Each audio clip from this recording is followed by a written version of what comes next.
Hello and welcome to the Revolutionary Radio Project. I am your host, Rob Skiba, and wow, I'm excited to be back from the first annual, probably, International Flat Earth Conference in Raleigh, North Carolina. That was a really amazing event, and I decided to bring the person who's responsible for me being there in the first place, Mark Sargent. Mark Sargent, are you there? I am here, Rob. Thank you very much for that. And by the way, thank you for throwing me under the bus with that custom slide that I did not see until later. I had actually left the room for an interview, and I heard it's like, oh, by the way, did you know that you ruined Rob Skiba's life? And then everyone was coming up to me literally during the course of the event and said, yeah, it's your fault. That was like the running theme. So thank you for that. Yeah, that was the second slide in my presentation. I said, I've titled this presentation April 15th, 2015, and I hit the next button. The day Mark Sargent ruined my life. Nice. Yeah. I'm only halfway kidding about that. I know you are. And then John from security, he finally admitted to me that he was the guy, well, at least he's taking credit for it, that got you to listen to the Canary Cry, remind you about the Canary Cry interview 2 years ago. John Gabrielson. Yeah. He had actually, to be fair, he's the one that started it. He's the one that put the little seed in my head. But yeah, he came up because I've done conferences. He hosts me and several other people once a year down in Austin, Texas. And he came up to Dallas one weekend and he had his kids with him. And we went out to eat and we're sitting there just having a good time. And he says, hey, you ever wonder how water bends? And I said, what are you talking about, dude? He said, well, how does water bend? I'm like, water seeks level. It doesn't bend. What do you? He said, well, yeah, water is level, but how does the Pacific Ocean, for example, curve 8 inches per mile squared? I'm like, what are you talking about? He's really, tweaking me, Yeah. And he got me thinking. Of course, my answer, like everybody else, gravity, right? Yeah, exactly. He says, I don't think he's the one to put the sort of the seed in my head. You might want to look into this a little bit. And Nice. Of course, I had seen lots of stuff being passed around social media at that time, and I just deleted it, blocked it, paid no attention to it. This is ridiculous. But when I was looking for something to listen to on my way to do my taxes, my accountant is an hour and a half away. I looked around for some podcasts. Several places I typically go to, and one of them was Canary Cry, and I happened to see the show that they did with you, and I thought, because it was in April, Yeah. and so I thought, maybe this is an April Fool's joke. These guys are kind of goofy, crazy guys, so I thought, this should be a good laugh. And well, as they say, the rest is history. But Yeah. Speaking of history, Yeah. I thought what I'd like to do is maybe go back in time a little bit and work our way forward up to this conference. Sure. We don't have to go all the way back, but I know you weren't the first to break flat Earth on the scene on the internet. I know there are others before you, but tell us. You've been on the show before, but just by way of refresher, tell us a little bit more about your background again, and how did you first get introduced to the subject flat Earth, and what led you to doing Flat Earth Clues in 2015? Sure. I was a conspiracy guy for years and years, going all the way back to Oliver Stone's JFK in the early 90s. I saw it in the theater opening weekend, and up until that point, literally, I didn't even know that conspiracies existed. I literally did not. I grew up in a rural island up northwest of Seattle, so I was super naive and sheltered. Didn't think that people lied in any position of power. There's an old saying now that I adhere to, which is trust everyone, but count your change. I did not adhere to that at all. I never counted my change, figuratively, literally. I was like, yeah, everything's great. And then I was into conspiracies for, once that started, and of course the internet was ramping up shortly after that. I digested everything I could, to the point where 20 years later, when I was out in Colorado, I had moved from Seattle out to Boulder, Colorado to play video games for a living. And wait, play video games for? Now, are you serious about that? Or you? I'm absolutely serious. That is no figure of speech. People say, no, you didn't really. You just got drunk and played video games. No. I won a computer pinball tournament when I was in Seattle. For the developer was out of Tokyo, and the publisher the producers were out of Boulder, Colorado, which was really strange, because most of your video game companies are in California, but this was a California transplant. He grew up in Colorado and he wanted to always move back, so he said, I'm going to start up a little company out there. So anyway, I win this tournament. It was computer pinball simulation. It took a year to play. I did bend the rules a little bit, but if you want me to talk about that, we can talk about that later. And after I won, part of my prize was to beta test one of their new games. They said, "Oh yeah, and I wrote a scathing review. I hated it. That was like my first delving into testing, and I wrote them, and they forwarded it off to the guy in Tokyo. Who they came over for the E3 show, and they said, you know what, maybe you should hire this guy. And I flew out to Boulder, Colorado in a snowstorm, thought I'd landed in the wrong airport. I honestly, if you've ever been to Colorado, I thought I landed in like Anchorage, Alaska. I'd never seen snow like that because up in the Northwest, you just don't get it. And they hired me on the spot, and they said, go back and get your stuff and come out to Colorado. And I spent the next 3 years being a ringer for a video game company. I mean, nobody else in the company, they were marketers and different developers and people that specialized in box design and crap like that. Nobody actually played the games. So I went to I went to Macworld San Francisco and Macworld Boston and E3 and anything else we could get our hands on. And I would literally just stand there all day, arcade style from the 80s and play games. And I would hire developers. Officially, my title was producer because I would look at other games, shareware games back when those guys were still around, and hire these people. I'd interview sound guys and graphics guys and programmers and the whole nine yards. We put games together, and that's what I did, and it was a blast. I loved it. I had so much fun doing it because I was in the industry. And this was in the mid-'90s when everything was new and totally wide open, and we held on for as long as we could. And then they finally folded, and then I ended up teaching I just jumped over to non-entertainment software companies and taught proprietary software for the better part of 20 years out in Colorado. So, sorry. So you were in the gaming world back in the Northwest and that whole area over there. Have you ever heard of, some say it's urban legend. I'm not sure if it is or not. It's one of these very interesting topics, if you ever looked into it, called Polybius. Have you ever heard of Polybius? Polybius? No. Which I think was in Oregon, if I remember. No. Why? What was it? Well, it's been a long time. I actually wrote a movie script about it. That's kind of a spin-off on it in 2009, but called The Protean Field. But Polybius, and it's been a while since I've looked into it, so I may not get all the parts of the story right, but you can just look it up. Was allegedly, this is back in the early 80s. Sure. So like 81 or some. Back in the day, pre Microsoft, sort of. Yeah, these are the stand-up video games, the Pac-Man, that whole era. Oh yeah.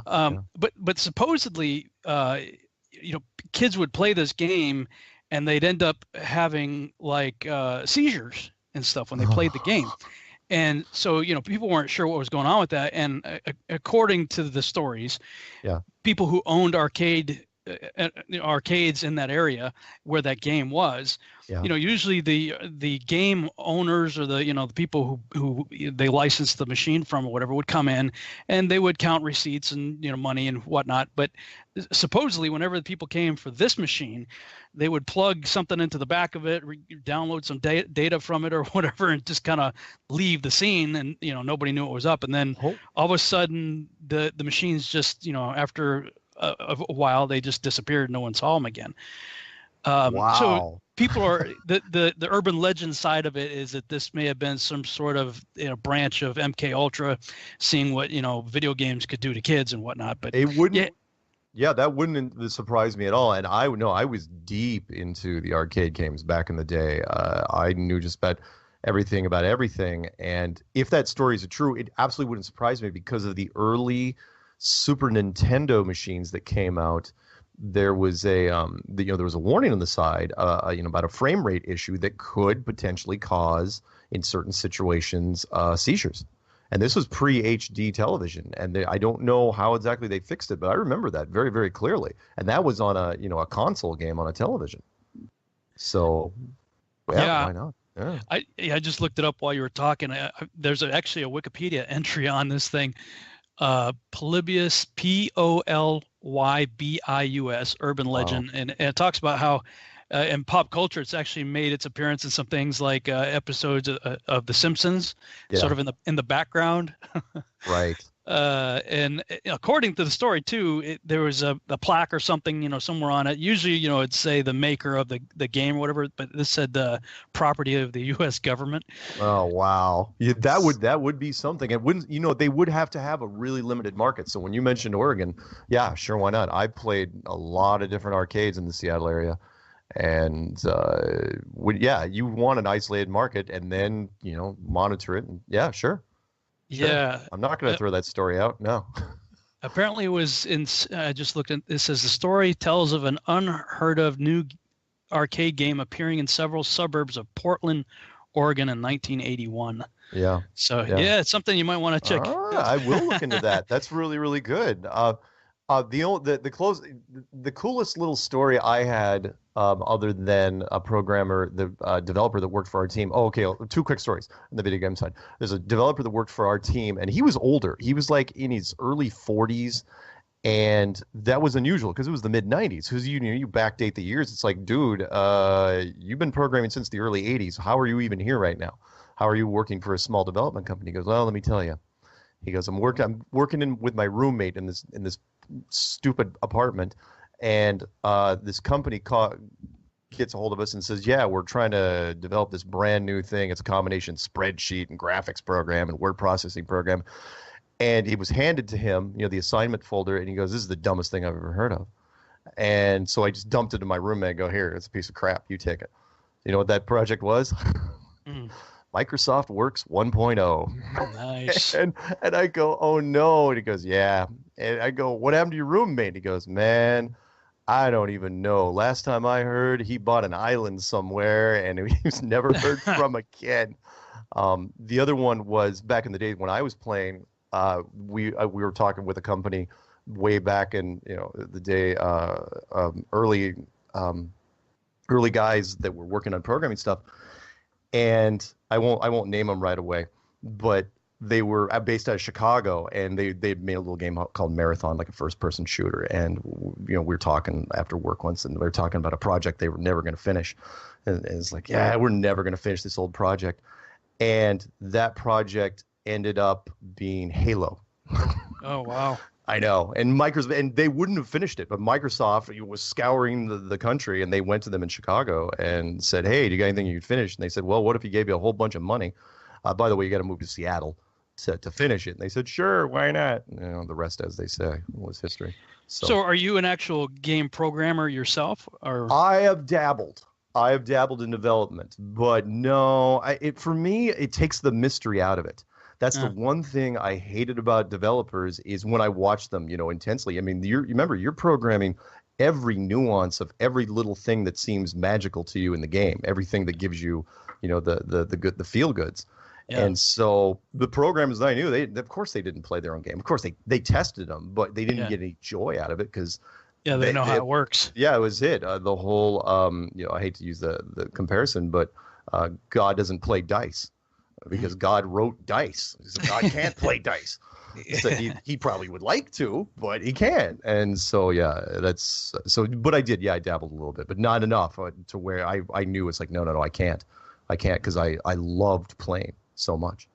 Anyway, so that's what I did out in Colorado. Did a whole bunch of conspiracies, and then let's fast forward to where I looked into so many conspiracies, and if you're familiar, when YouTube first came out, things gradually ramped up. The rabbit holes started appearing, to where it's like by the time I got to like 2012, 2013, and nothing happened in 2012. Nibiru didn't show up, and nothing. Right. I watched the 2012 movie count in 2009. So it's like, okay, I pretty much thought that YouTube or all conspiracies had jumped the shark. So that's when I was just kind of dabbling in little nooks and crannies that maybe I hadn't looked at. And that's when I made the mistake of clicking on the very first video that had Flat Earth in it. And it was in the middle of 2014. And I just clicked on it just because it's like, you know what? Why not? I hate it. Everyone knows it's stupid. It's ridiculous. There's nothing to it.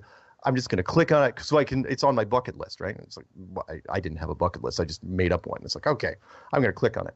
And the first thing that got me was I had a visceral response to clicking on it. And I've never felt that ever in my life about anything. And look, like I'm a gamer, I'm a tech guy. I've gone to some pretty weird places in the internet, places that would, make a lot of people blush. I have never gotten embarrassed about going anywhere when it comes to the internet. And for whatever reason, I did when I clicked on that video. I mean, I literally got flushed, and I caught myself doing it. I mean, literally like a little mini sense of panic. Like, why are you clicking on this? And I was going, whoa, what's this? What's happening here? And I watched the video, and it was about flight routes in the Southern Hemisphere by a guy out in Germany. It was in German, but I got the gist of it. And at the very end, he was kind of hinting, not that he was completely sold on flat Earth, but he was going that that it only works on a flat Earth. That the flights only make sense on a flat Earth. I was going, oh, okay, that's pretty good. And then I, of course, made the mistake of clicking on Matt Boylan's video, which I'm sure you watched, where he's sitting on the couch, sober, mind you. And he just, look, it's a rare occurrence. He's sitting on the couch sober, and his girlfriend, his Canadian girlfriend at the time, was interviewing him and was asking him all these questions. He's describing this NASA function that he went to. Now, whether or not you believe he worked for NASA, it's a whole other thing. I do believe he went to this NASA function in the eastern United States back in the early 2000s. And he was talking about this story where, it was down to candlelights and wine. And he, the high level, it was a spooky story. How they were, one of the friends was saying, well, I heard a rumor, Paul, that GPS doesn't work down in Antarctica. And like, well, Jim, you should send one of your teams out there to confirm that. And then some high-ranking creepy guy shows up and goes, well, if he sends out his teams that far, they're not coming back. And, and it's like, so what is, the obvious question, like, why aren't they coming back? Right? And it's like, oh, well, because GPS doesn't work down there. And it's like, okay, why? Because it's too cold? He goes, no, because it's flat. And it's like, it's like nobody, well, a few of the people got it, other people didn't get it. And then the man proceeds to take a piece of chalk, apparently it was his house, and starts drawing on the floor the map of what the world looked like. And he's talking while he's doing it, going into thermodynamics and energy and how the system works in a circular pattern, not a global, like I've seen your map projections when you take the weather and you project it onto the azimuthal map, and it looks so much more efficient, right? It just goes in a circle, and he goes, all has to do with temperature and energy and how the whole thing, that's how the whole thing is powered. And when he was done drawing all this stuff out, you pull back, you can imagine the wide shot, he's pulling back and you're looking at the UN flag. And that story got me intrigued enough to where, because I was envisioning it as a movie, like a short movie intro. I was going, oh, you know what? Whether or not I believe it or not, I like that story. So I'm going to try to disprove flat Earth, like we all do, right? It's like, I'm going to shut this thing out in a weekend, get done with it. But I did enjoy that story. It was the story that kind of prompted me to move forward. And because there was not much content back then, I had to rely. I mean, I literally joined one of the Flat Earth societies, the one that Eric Dubay pulled out of and pretty much collapsed it for at least a year and a half. And there just wasn't a lot of roads to turn. I literally was scrambling for any information I could get, like a lot of us when we were starting, and hammered on it until that Jerry Maguire moment, which you've heard me say before, February 10th, 2015, where I literally woke up in the middle of the night. And I said, you know what? I'm not doing this by myself anymore. I've got a narrative in my head. I cannot prove the globe in a court of law. I'm going to make a series of videos. I didn't know how many it was even going to be at the time. I'm going to put them out on the internet, and I'm going to say, all right, internet hive mind, bring it. What do you got? Bring me what you got, because I can't do this anymore. And I'll make it easy for you. Here's my phone number. Here's my email address. Shoot me down. Show me where I went wrong so I can get some sleep, and I'll be done with it. And that was it, and I mean, I was pretty, and what was weird was when I woke up in the middle of the night, I had all the words in my head. I had the narrative in my own voice. That's what was creeping me out, to where I've never typed or written so clearly before, where I just, wrote paragraph after paragraph after paragraph, never went back and tore anything down, a few fine adjustments here and there in verbiage. And that's how the first clue was born, where I just woke up. I mean, and I didn't know anything about video editing. I just literally, it's like, I felt like Forrest Gump. You remember he was running across the country? He gets to one side. It's like, well, I got to one side, so I might as well just turn back and go back again. That's it. It's like, well, I just typed out the narrative. I might as well get my phone on and record it. So that's what I did. And it's like, well, it's now recorded. I might as well get some slides and attach that. It's like, and let's put a couple transitions there. Use a Windows Live Movie Maker. It was free, and at the end of the day, put out the video, and waited for the response. And oh my, was I not ready for that? Because I honestly thought, truly, honestly thought that there would be a academic, some astrophysicist, some astronomer, that would call me up and say, okay, well, you forgot to carry the 2, or your decimal was in the wrong place, or whatever it is. You can just shut this whole thing down now and torch your YouTube channel. And instead, the exact opposite happened, to where people were calling me quickly. And that was when I answered the phone back then. Like Rick makes this thing out of it. It's like, I called him and he answered. He talked to me, and I did. Rick called me back in the day.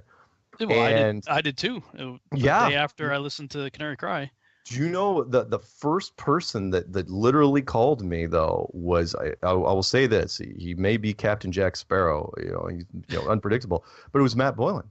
He called me, but by the time I got to Clue 8, he called me and he goes, "Why aren't you returning my texts?" Apparently he'd been texting me since Clue 2. And I go, because I don't have a cell phone? It's like your texts aren't going anywhere. I don't know why they aren't bouncing back to you. But yeah, and then people, weird interviews started happening like immediately. It just started escalating very, very quickly, to where, Canary Cry, I hadn't heard of anybody that was calling to interview me. And so, like, when the Coast to Coast thing happened, that was only in 3 months. That was one of the most embarrassing phone calls of my life, because I had heard of those guys. And she was calling me. She was going, "Okay, what's your book?" And I go, "I don't have a book." She goes, "What's your DVD?" I go, "I don't have a DVD." She goes, "Okay, what's your website?" And I go, "Look, I've only been doing this for not even 3 months." And she was getting angry with me. It's like, "Okay, why am I talking to you?" And I go, "You called me. I didn't call you. What am I supposed to do here?" And she's, "Okay, give me your 5-minute pitch. Go." And I go, "All right," because she had heard of me through Ground Zero with Clyde Lewis. And I gave her my pitch, and she goes, "Okay, you're on, I think in like 5 days or something like that. Be ready," and she gave me the time, and I'm going, "Really? It's that late?" But I didn't complain. I knew it was Coast to Coast. And that was it. And then after that, I immediately started scrambling. It's like, crap, I got to get a website up, because if this is going to happen, because honestly, I felt bad. I felt like just a rookie out there.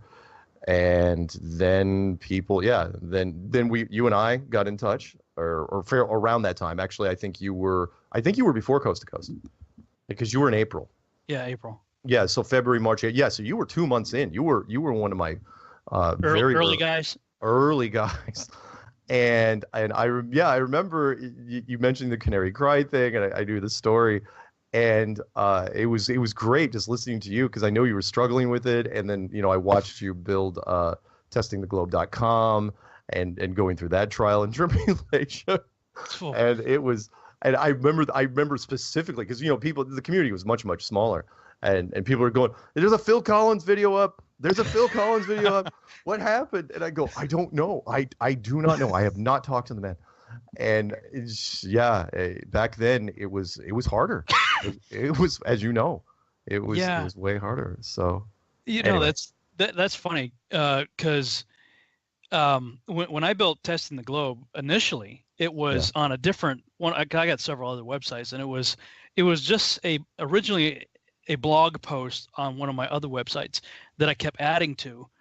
And I want to say in less than a month, probably more like 2 or 3 weeks after our interview, I had so much content written on that stupid blog that I said, "Oh crap, I need to hack this up and turn it into its own website." and split it up into chapters and stuff like that. And so that by April, maybe May, or not too long after that initial blog was written, I started doing videos on it, and then got just hammered. Like, holy cow, man. It was like Rambo was around every corner and he was going unleashing everything on me. And so I, of course, there was a lot of other things going on in my life at the time too, but it was August. So May, June, July, August. So 4 months into it, I was like, I'm done. Screw this, man. I've never seen a Phil Collins video go up in replacement for this site is shutting down for a whole website. I don't care anymore on every page. I listened to, I don't even know how I stumbled. I mean, of course I'm aware of the song, but something I did led me to that video, and I'm listening to it. I'm like, oh my God, these words are perfect. Yeah. Yeah. Oh no, you got the point. And yet, a few days later, 3 days later. Yep. Yeah, it was great. I was so glad you came back too, because everybody needed you. Well, thank you. We're going to break, and we'll come back and talk some more. Okay.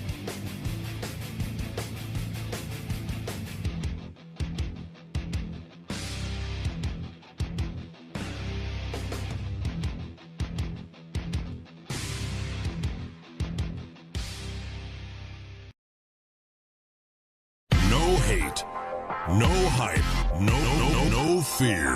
We are TFR Frequency Radio.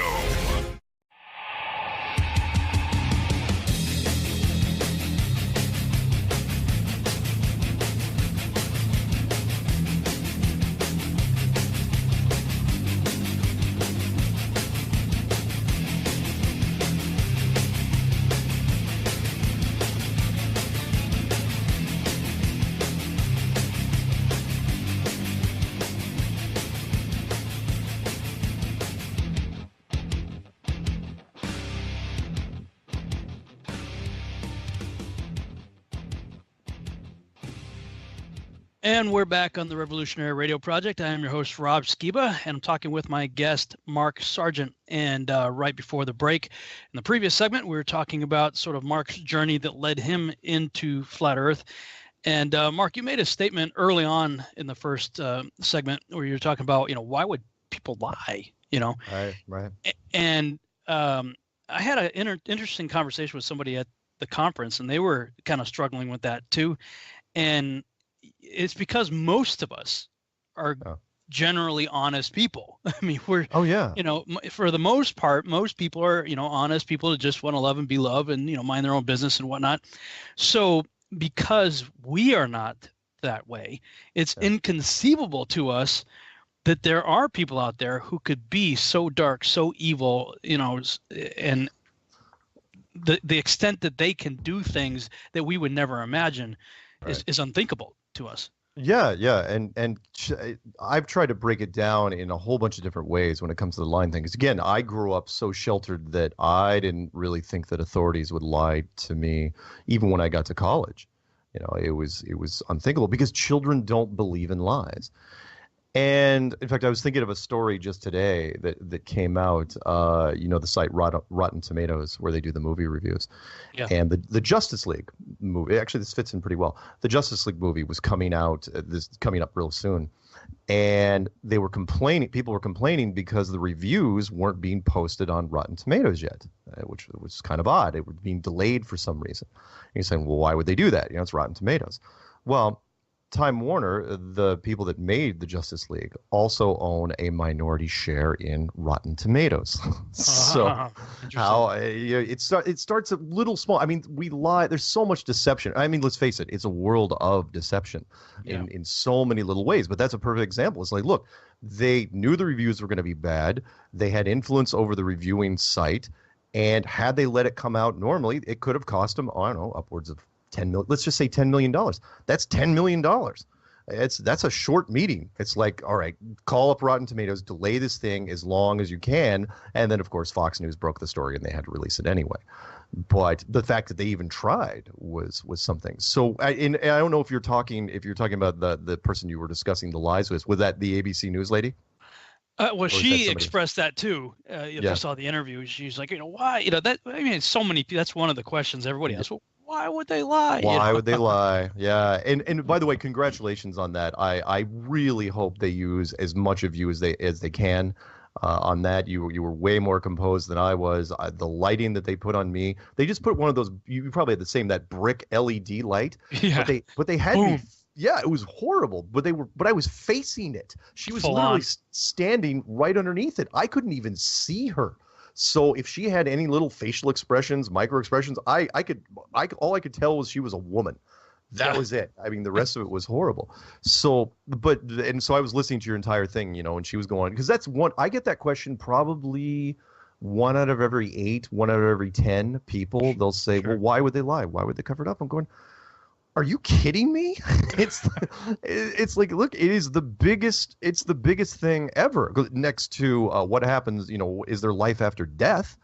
There is no bigger story. And it's just the shape of your world. I'm going, no, it's more than that, because the shape also determines really your spirituality, which is, look, if it was built, then there was created. If it was created, then you were never alone. Yeah. The institution of science, you've heard me. Look, science done some great things for us, of course, but they've turned into their own religion. Yeah. And and of course, they are going to protect their own, like Time Warner did, like Enron did, like, just about any corporation. You're going to protect your own institution. So if they got to a point where they realized after, 20, 25 generations, that the world was not a globe, are they going to tell the people? No, that's a short meeting. it's like what they sit around the table and say, what could possibly go wrong? And then in 10 minutes, I don't know. How about academia being turned upside down? How about economics? You'd have to shut down the world markets for at least a month or longer just to figure out what the heck you were going to do. And I don't know, the big one, what happens to spirituality of everybody when they figure out they're not alone anymore? You remember, you're not the ultimate power in the world unless you're the ultimate power. You can't admit to a higher power. It's one of the rules. And evolution's a crock. Oh my God! The questions that it opens up. Oh yeah, and you've heard me say it's like, well, so you were wrong about that globe thing. What else are you wrong about? Let's talk about evolution, shall we? Let's talk about the Big Bang Theory and dark matter and all that other stuff you've just been inventing. The science would be on its heels for a long, long time, which is why in the clues I even made a plea to religion as a whole. I said, look, you're going to be tempted to burn it all down. You're going to go to the universities and just start ripping up the place. Don't do it. But don't do it. But at the same time, I mean, science has been beating the heads of religion for a long time now. I mean, generation after generation. So it's a tough call, but yeah. Why? And that's just small thinking. I'm sorry. Let me one more point here, because people will say, I've heard this line literally almost verbatim, which is, well, I still got to go to my stupid job in the morning, and my wife hates me, and my kids don't listen to me. That's not going to change. I'm going, well, yeah, but it kind of will, because everybody else around you, that's all they're going to be talking about. It's kind of like the analogy I came up with recently was, it's kind of like being told you're adopted, and then you're ignoring it, and then all of a sudden it's like, wait a minute, maybe I am adopted. The second you start believing it, all of a sudden you start reevaluating every conversation you've had with your parents going all the way back. It ripples in time, which is why Flat Earth does the same thing. Because literally you're going, this. You're all of a sudden, when you click over, when you start thinking about it, you start thinking about that globe when you were 6 years old. And it's like, wait a minute. That thing in the classroom, that wasn't real. And then it just echoes. It echoes through every year up until where you are now. And it scares people in some cases. I mean, we haven't had people jump off of bridges or blow up a post office or anything. But I mean, most of it's been really, really peaceful. But yeah, I mean, I've heard tears. I've seen people yell. I mean, heck, let me throw one thing at you real quick. Sorry. I know I can ramble. Which is my cousin. Right? I've got a cousin who's older than me by a couple years. She and I have never had a bad word between us ever in the history of our life. We're both pushing 50, and we've never had a bad word between us. And when she saw that BBC clip that came out recently where I was on it, she went in, and she's known I've been in this for a while. She went into a fit of rage and wrote me just a small paragraph, used profanity, just came at me. And I'm going, there it is. That's, that's what I've been, people, I've told people, it's like, they've told me about family members, and I didn't quite relate until I saw that. And I was like, yep, there it is. I was going to ask you, how has your family and close friends and associates responded to you?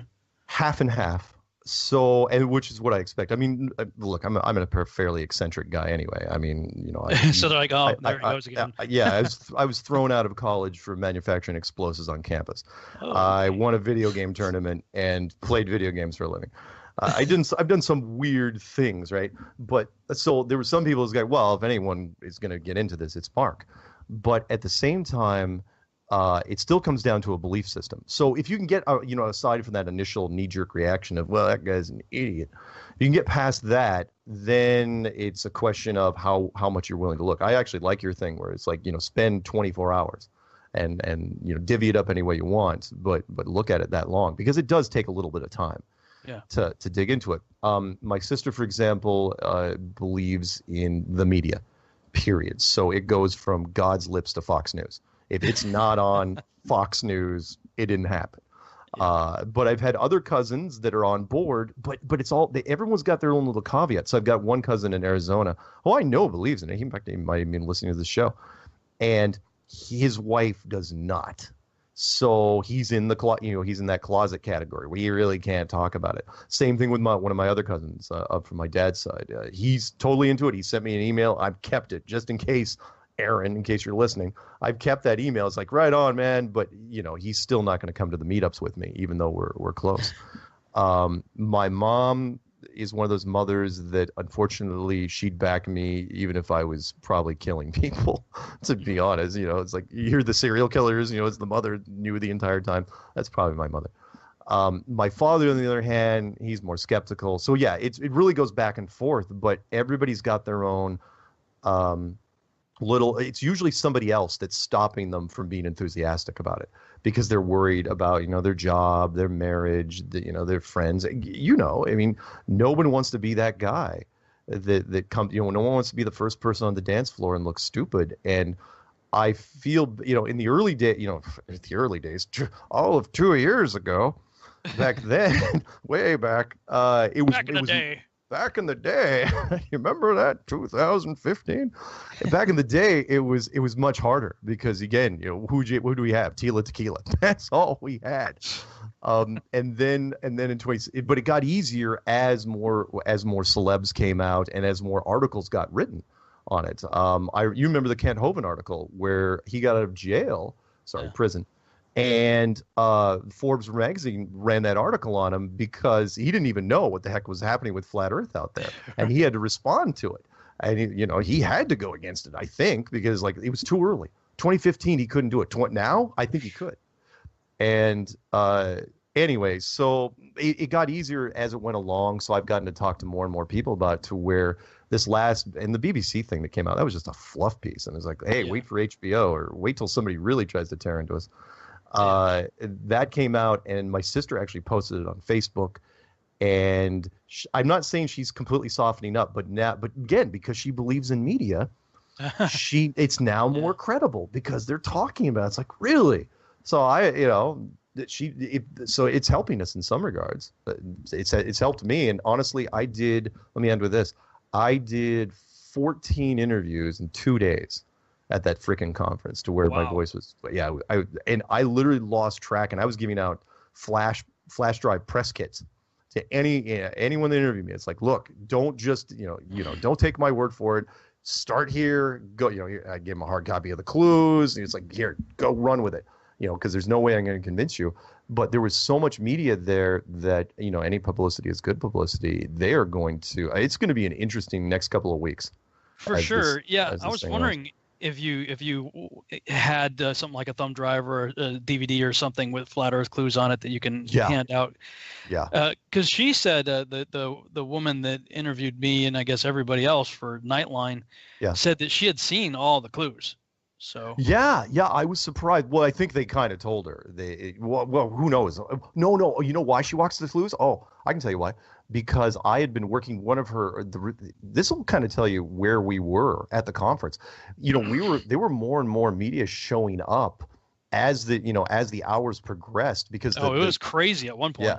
Yeah, the scuttlebutt was getting out there. It was like, okay, there's something happening. You want to get on this? You know, like a stock market frenzy type thing. And there was one of their guys. They only sent one guy initially. His name was Darrell, black guy. Yes, yeah. And he was there the first day, and he realized after he was there that holy smokes, this thing's serious. And I gave him my flash drive. Okay. And he actually downloaded it to his laptop that night. And then by, what was it, 9 or 10 o'clock the next morning, she came in. Yeah, she was there with the support team. And I think he told her, it's like, look, just because I cheat a little bit. In the flash drive, I said, start here. It was Flat Earth Blues. And with just a hard drive copy that you can take. Yeah. And so, she watched it. But at the same time, but a lot of the others hadn't, which was fine. Luckily, she had done her homework, but just to rattle off, I mean, I don't know if you kept track of all the people who were out there, but other than ABC Nightline, HBO Vice, two German television, two British newspapers, a French newspaper, an Australian newspaper, NSTV, BuzzFeed. Oh, they're going to massacre us, by the way. If you want to watch, you want the only hit piece, guaranteed hit piece, will be Buzz Television, because I don't know if you talked to that guy, but he was like that. Oh God, thank God. He wanted to turn it into. He said he wanted to say the story was going to be along the lines of how the internet is so persuasive that it can create things like religious cults, and he was kind of equating this to that. And I was like, all right, I know where you're going with this, but I don't think it's going to get any traction. But there, and then there was the LA documentary team that was there, and all smaller other documentary teams. Howard Stern's team, if they were there, I'm a little worried about those guys. They never checked in. So if they were there, they could have done, a little cloak and dagger and just kind of walked around. But if they were, but they confirmed like 2 days before. So we don't know for sure if they were there. I'm hoping they weren't, because if they were, how they were going to treat it. They were just going to walk around and take a picture of whoever looks weird. So. Yeah, I saw that ABC guy. He was at the billboard. There. Yeah. which was really cool. Yeah, that was cool. And I know Robbie was talking to him. I saw Rick Hummer talking to him. Yeah. He talked to my wife, and she got his card, and it's like, you really got to talk to him. And so so you're the one that gave him the flash drive, because she said in the interview with me, I just got to sign this yesterday. Yeah, so, I heard her say that, and I was going, okay, so she must have been doing like a crash course on the plane, and just doing whatever she can to get down there. And to be fair, I mean, she was science oriented, and of course, she's mainstream media. And I'm so careful when I'm talking to anybody now. I treat everything like it's recorded, and I really don't try to bring in other conspiracies into it. Right. I don't volunteer them, because, and I've told Jared this. I go, Jared, do yourself a favor. Don't bring up other conspiracies. I know you want to. You want to. Just don't say it. Don't just say, oh yeah, just like Sandy Hook. Don't do if you do that, they just latch onto it. Their eyes will absolutely go into a different gear, and they'll say, okay, so you're one of those guys, right? Right. And I remember talking to her when I was, again, standing, because I didn't have a chair like some privileged people. And she said, and I was talking about how the Soviet Union and the Americans were down on the ice in the same time in Antarctica, and they were probably in and out together. And then I just had to throw it in for the heck of it. I go, look, Russia's never been our enemy. We've been, they've been with us at the highest levels the entire time. And of course, right then and there, because, Russia's a hot, but it's like, wait a minute, you're saying that Russia isn't our enemy? And I stood by it. I said, come on. I go, there's a reason why they called it a Cold War. We've never gotten into a scrape with these guys. It's the two biggest kids in the block, and we've never taken a punch at each other. Come on.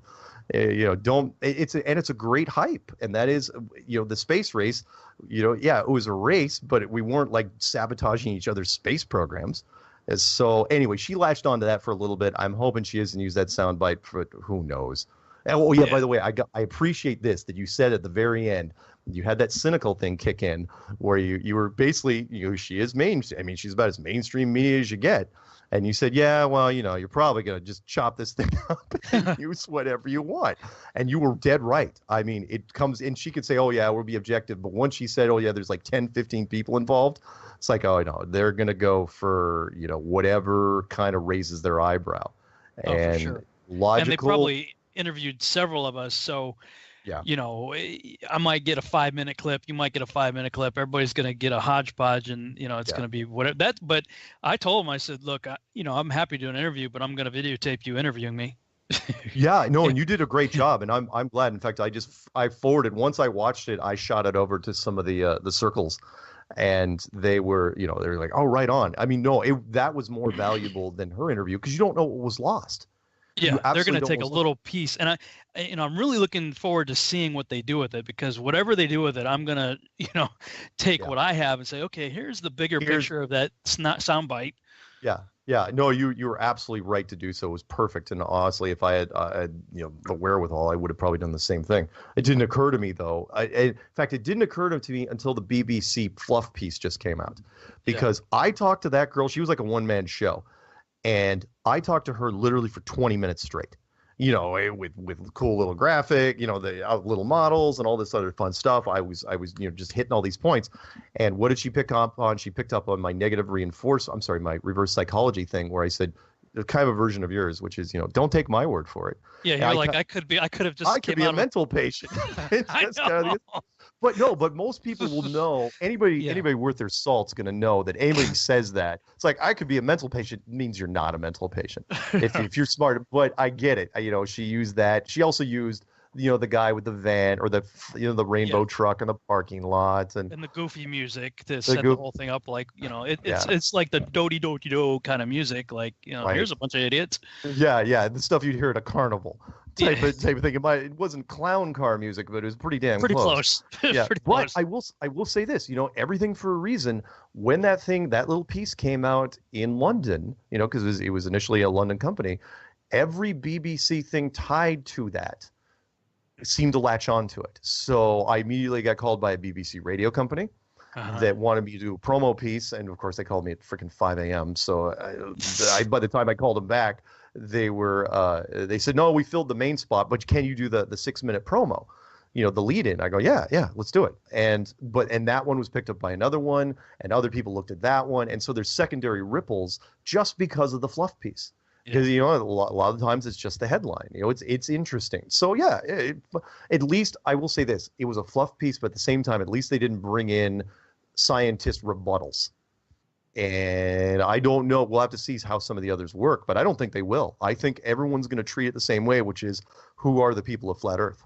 Yeah, Nightline may. I'd be curious to see, because she said something to the effect of, I think it's a misconception everybody has. What we try to do is interview people like you. Okay, what do you really believe? And if we feel it's necessary, we'll get an expert in to, refute whatever you said or whatever. Right. So that will be interesting, because I did see, I don't know if it was a BBC one or I think it was Australia, where they had some kind of piece. It's very similar to that. And they had some PhD guy saying, "Oh, I mean, you don't need to be in the space program to know time zones, for crying out loud," or Yeah, I know. Yep. The arguments that he gave were so lame, and I'm like, okay, yeah. That was a pre-conference one. I remember that one. What you're talking about. Yeah, that was pre-conference, and you're right. Yeah, which is, by the way, that's an excellent point you made there. The reason why Bill Nye gets drug into so many of these things is because when you grab a real, actual, bona fide PhD or master's degree in whatever physical science, they're just so dry. These guys were not meant to talk to cameras at all. And so when so their arguments are they come off as arrogant and insolent. It's like, wow, outrage and science and gravity, that sort of thing. But Bill Nye, when you bring him on, he kind of triggers people's subconscious because of that whole stupid science guy thing. I mean, it was only a 5-year stint at Disney, for God's sakes, and he's got a bachelor's degree in mechanical engineering. But because he looks Exactly. I mean, exactly what a nerd should look like, right? Tall, thin, angular features, put on a lab coat and a bow tie. He gets drug into things, and I swear to God, if I ever get to argue against him, people say, well, do you have a master's degree in something? I go, no, but I don't get invited on consulting things for the Mars rover. I don't get put on national television to be asked about climate change. Right. And I don't get to be put on a panel next to Neil deGrasse Tyson to talk about quantum physics. Why does he? Because he looks like he's smart. That's it. The media is so lazy in those regards. Just kills me. Just kills me. It's like, how can you put him on a panel on the Mars rover and take him seriously when he's on Dancing with the Stars? Or Bill Nye Saves the World. And have you watched that show? Oh, you probably watched as much as I did, where the first couple episodes, what was that about? What?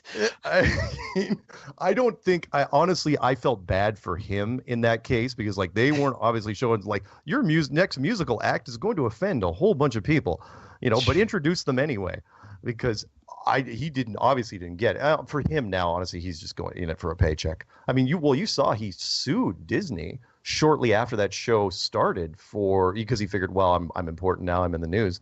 Got a lawyer and sued Disney for like $8 or $9 million for back pay for Bill Nye. Apparently, I don't know if they owe it to him, but yeah, sorry, Bill Nye drives me insane.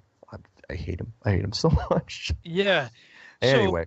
We got about 2 minutes before the break. Right. Yeah. When you were talking about your uploading your Flat Earth clues, did you do them one at a time, or did you like upload them all at the same time? No. I didn't even know what they were going to be from day to day. So literally, talk about inspiration. And I know some people said, well, it was divine influence. I don't know. Maybe, but at the same time, I literally uploaded one a day. I did the first 7 clues in 8 days, literally from inception. Wake up in the same sort of thing. Wake up early in the morning, writing the narrative, putting on the headset, recording the voice, and then putting the slides to it, and refining it, as best I could. Getting a little better at the video stuff. And then I slowed down a little bit. It was out of my head. It felt really like I had to get it out of my head. Oh yeah, that's like my blog. Same thing. Yeah, it's a brain dump. Get it out. It is. That's what it was. I had to. It was like, oh, gotta go. Because if I didn't, I thought my head was gonna explode. Yeah. And by the time I got to clue 8, then all of a sudden, people started calling, and then it started slowing down. But I will say this: most people don't ask for. People say, "When are you gonna do a new clue?" I'm going, what are you talking about? Everyone's been working on the clues. They've been doing their own versions of the clues. They just haven't numbered them. I don't know if I could make another clue if I tried right now. How many rocks are left that we haven't uncovered, except for the main ones, the brass rings? So but I did them as fast as I could. So one at a time. So we got 30 seconds left, but why did you start with the movies? That's the one. That's one. I still to this day, I know we're going to go break. I still to this day mention that Rob thinks that's my worst clue. I still to this day, which is fine. That's fine. We come back from break. I'll break it down for you a little bit. All right, going to break. We'll talk some more when we get back.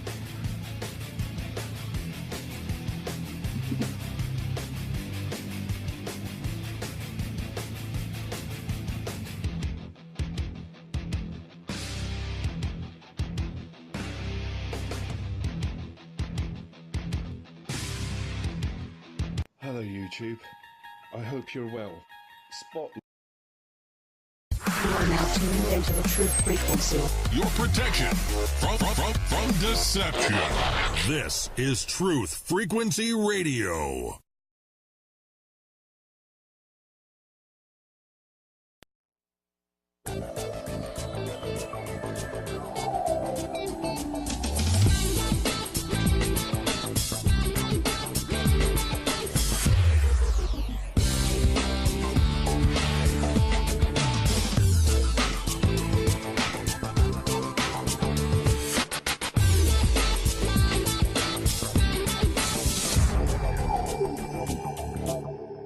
And we're back on the Revolutionary Radio Project. I'm your host, Rob Skiba, for the second hour of the broadcast. I'm talking with my guest, Mark Sargent. And right before the break, we were talking about this sort of the setup for how Flat Earth Clues got started. And the first one being the empty theater. Right. Now, you also have an introduction. Did that introduction come later? Did you No. or was that early? No. The introduction was first. I mean, that was that was the summary. But then I did want to lead in with something, and so again, I know you're my biggest critic when it comes to the first clue, but that's okay, because that's good, because I enjoy telling that story to people, because it's not a great clue. It's not super powerful. It doesn't really convince people of anything. It's just more of a head scratcher. And I made it first because of kind of how I got into it, meaning when I heard the whole Matt going to the NASA party, kind of a fun type of thing. We let's face it, the average person out there we have so much media in our lives, so many televisions, so many movies, and I'm such a huge movie fan that that was one of those things that really struck at me first, which was, look, I know media, and I love media. I love absorbing all sorts of stuff. I know plot lines, and I know how Hollywood works, kind of, when it comes to, if there's a nickel to be made, there's going to be a movie made about it. And I remember looking through this, and I was going, wait a minute. The reason why it was first is because I couldn't fit it anyplace else. It's like I couldn't just, you can't go, okay, Bird Wall and the map makers, movies. I wasn't going to go that route. So I said, I'm just going to lead in really, really slow, because if you got through the intro usually hooked people anyway. I mean, still to this day, even now, I think I've got, how many on my phone? 2 or 3. People, because I put my phone number during the intro, people would be calling, I'm 20 minutes into your movie, and I'm calling you because I got some questions, which is a phone call I am never going to answer again, because it's like, look. Watch the rest of it, get back to me. Yeah, you watch the rest of it. Yeah, don't call me after 20 minutes, because, in fact, I've had people call me after the plane flight things in 7, and then only to call me back and say, no, I watched Clue 9. You're okay. You're off the hook. So when I did the movies, I was really curious, because I'm a huge science fiction fan. And I knew, growing up in the perfect year of movies, leading up to what I could still consider the greatest year in movies, 1999, was the absence of based on a true story movie about the Apollo program. And I was in high school when when The Right Stuff came out. Right Stuff, yeah. And The Right Stuff, which was a fantastic movie. I mean, it would have won Best Picture. But it came second only to, what won Best Picture that year? No. Gandhi. With Ben Kingsley. Yeah, I didn't watch it either. But the point is that, look, Ben Kingsley playing Gandhi, he was going to win. There was no other movie that was going to beat out Gandhi. Yeah, but The Right Stuff was second only to that. I mean, it won a whole bunch of Academy Awards, but it was really, the whole movie, as you know, it was 3 hours and 11, 12 minutes long, which was long for a movie in the 80s. I mean, even James Cameron has a tough time stretching it out to 3 hours, 10 minutes. Yeah. And it was just an astronaut recruiting program. That's all it was. That's all the movie touched on. It's like, okay, how many different tests and how many astronaut poses, and everybody's looking great, and thumbs up, go America. That's what the movie was about, and it was set up for a sequel. The low Earth orbit, that was the last shot. Yeah, that was the thing. It never did, because I remember when we were talking the first time, I think maybe even the first interview. Yeah. You were like, there's no movies about. I'm like, yeah, there are. There's this, there's that. And you're like, yeah, but they didn't show the landing on the moon. They didn't. And I'm like, well, I actually went back and watched it again after that. I'm like, he's right. Yeah. Oh no, Apollo 13. I was sitting in the theater after 3 hours and 10 minutes going, and and the credits roll. I'm going, wait, that's it? It's all we got? I mean, and sequels weren't that big back in the early 80s. And so I was going, all right, well, I guess that's it. And nobody ever covered that again until Apollo 13. And Apollo 13, let's face it, that was a production gold mine, because it was just shot inside the capsule. That's the whole thing. It's like, how much money did you make off that? Because you spent nothing to make it except for casting. So... And that was literally, and Apollo 13, the only one that's, that didn't land they picked it because it had problems. But you want. You can say, "Oh yeah, you remember that Moon movie?" And people go, "Yeah, yeah." I go, "Really? Which was it?" And they'll go, and you can see their wheels spinning. I'm going, "There is none. Trust me, I know. I've looked." And I've had people quote me, oh, of course, the obvious stuff, like Moon with Sam Rockwell about how you're doing eugenic cloning on the moon to have workers work on the moon. That's obviously not true. And my favorite is Apollo 18. Oh my God! If one more person sends me Apollo 13, I go about the little rock monsters that turn into crabs and eat astronauts. Come on. There was no Apollo 18. So so that was my big thing with Clue 1 was just to get people to understand the thought process, which is, look, you fill in the gaps. We fill in the gaps with media. We assume there's things there. I mean, we've watched so many fictionalized space movies and so many movies about the near future that we just kind of overlay them on top of where we are now. I mean, honestly, if you went to the average person in the street, not to say the average person is dumber than a bag of wet hair, but if you went to the average person on the street and said, "Oh yeah, by the way, did you know we landed on Mars 2 years ago?" I bet you could get a whole bunch of people to believe you. Yeah, Mark Dice does stuff like that, where he's just kind of man on the street. He listens to some of the things people are like, what? I was actually glad, by the way, that Dice did not show up. I was kind of worried that someone like him might show up at the conference because he would just be a mess, and we'd probably have to toss him. But the point is, seriously, really tough. But the point is that we fill in the gaps with things. Look, I mean, there's so many, like Mission to Mars or Red Planet or Interstellar or, oh God, what was that one that Matt Damon just did recently? Well, other than Sandra Bullock's Gravity. I can't even remember the Matt Damon movie where he got off the frickin'. But even that movie, they blended in reality where they said, oh yeah, the reason he got off was he dug up the real Mars rover and used the parts to get off the planet. I'm going, oh my God, that is the most horrible reinforcement. That's why we fill in the gaps. And it was not my best clue, but it was fun for me to make because I was so sure about the info. Meaning it's like, look, I absolutely know for a fact there aren't any moon movies. So don't try to tell me that there are. And I'll even go one step further and say, because remember, Hollywood will make, there's a nickel to be made, they will make movies off of it. So why was there no sequel made to Apollo 13? I mean, for God's sakes, how many Ernest movies were made?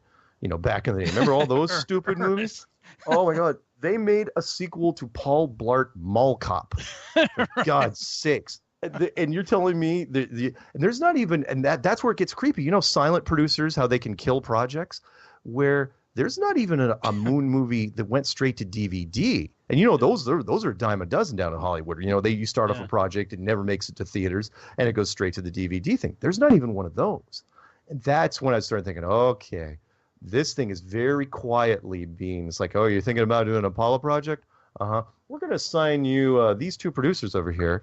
And then over the next 5 months, they're going to kill this project. They're just going to run into the ground. Creative differences, salary, money issues, can't get casting, blah, blah, blah. And it seemed to work. And to where now, here we are, 2017. And there's, and in fact, I even heard a story in 2016 that somebody was going to make a big budget Apollo movie. I'm going, no, you're not. You can't. For the very simple reason that once you go down that production road, it rings it's too close. Meaning all of a sudden you get a major studio, get MGM, right? Start working on that thing. Those guys start building the set and they start looking at the dailies. What do you think happens? They're going to look at the dailies going, wow, Frank, it'd be really easy to create our own space. Hey, wait a minute. Hey, wait a minute. Did you see Operation Avalanche? No, I haven't seen it yet, but I want to. Is it worth it? Oh, yeah, totally worth it. You have got to watch Operation Avalanche. Oh, God. Yeah. For sure.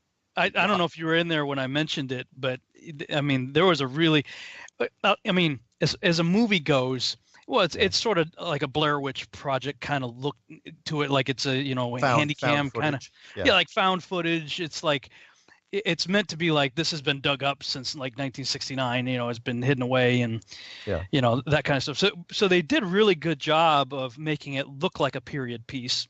Right. With all of the sets, props, cars, outfits, everything. But there's a really good line in there, and I mentioned it in my presentation where they're like, how are we going to pull this off? How are we going to, convince everybody? And they're like, look, we don't have to convince everybody. We just have to convince Walter Cronkite. Yeah.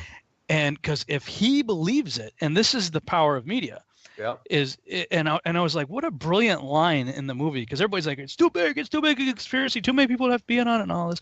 No. If a guy like him has to be sold on it, and I believe he was sold on it, and because he believed it, and because of his passion and excitement, everybody else who looks to him as a trusted news source believed simply because he believed. Absolutely. You're absolutely right, because we trust you. You have to put trust in someone, and putting trust in the media.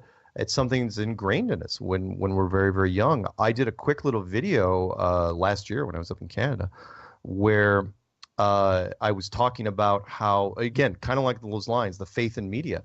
And I showed a clip, I don't know if you've ever seen this, where CNN comes on. It was during one of the holiday things, and you'll see where I'm going, where Wolf Blitzer comes out with, I think it was not Candy Crowley, but one of the Pentagon correspondents, and they're talking about how Santa Claus this year is going to be escorted by F-18 fighter planes from the United States Air Force. Yeah. And it's not tongue-in-cheek. I mean, they are straight through talking about it. They've got graphics in the whole 9 yards. And then there's other countries complaining because the United States shouldn't have a monopoly on Santa Claus's time. And I'm watching this thing going, don't you see how easy it is? Because there's kids watching this, right? Yeah. And I know it's for the kids. It's just a bigger version of the local version. It's like Santa on radar, that whole thing.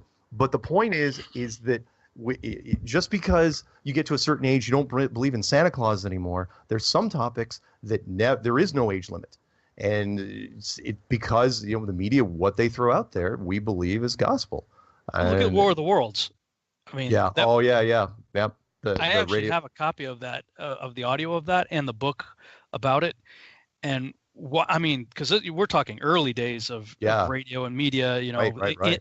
When it's in everybody's homes, and the brilliance of it is the way they described the alien ships or creatures or what have you. Yeah. It basically, the description of it was very similar, if you're listening to it in your mind, to what a water tower looks like. Right. And so, people, they're listening to this and they're just, these are like a round thing with these long straight legs and blah, blah, blah. And, they're listening to this because they just got home from work. If you missed the 5-minute disclaimer at the beginning saying this is a play by whatever, because they did give a disclaimer at the beginning, but it's, like the first minute. Yeah. So you got home from work, you missed the first minute or whatever, you turn it on, your trusted news source is describing this. Yeah. And you look out the window. Now, there's the water tower. It's been there for 50 years. But, all of a sudden your mind, you're like, oh, my God, they're in our neighborhood, Yeah. And totally flipped out. The power of media. And I actually was giving – I threw that back. It's a good thing you mentioned that. I was throwing that back to the guy from BuzzFeed because he was trying to demonize the internet, saying how the internet can convince us of anything. I go, really, is it any different than the technologies we've had previously? Before the internet, there was television. Before there was television, there was radio. Before there was radio, there were newspapers. We believe the media. Yeah. Whatever the press tells us. Now, of course, it doesn't take people very long, the very, very rich people. In fact, was it Getty? Or was it one? I think it was Getty or one of the old. When a newspaper starts talking bad about a very wealthy person, what do you think happened? That wealthy person figured, well, how can I stop the media from doing that? Oh, I know. I'll buy them. I'll buy them. Right. And they bought the newspapers, then they bought the radio. And look, very wealthy people talk to each other. It's like, hey, man, you don't want any dissension in the ranks. Just freaking buy that network. It's like, right. Okay. And then they did. 5 corporations own all of the media in this country now. Right. Yeah. And that Time Warner story I told you was just a fraction of it, which was, look, they need to make more money off this movie. Slow down the review process as quickly as you can. And that review process was basically a compilation of every newspaper in the country. And they basically said, don't let any newspaper in the country review this movie until we say so. It's, but you made the movie. Yeah, I know it's a little bit of a conflict of interest. That's fine. We'll deal with it. But yeah. So the media has immense power, and we believe it. Why wouldn't we? We're trained to, which is why, I get frustrated, of course, like with anybody, and which is why I have a hard time bringing up the other conspiracies. You have to question, question everything. Like you, I heard that thing about your childhood. I thought that was great about how it's like he questions everything. But it's true, though. You can't just take everything at face value because people lie.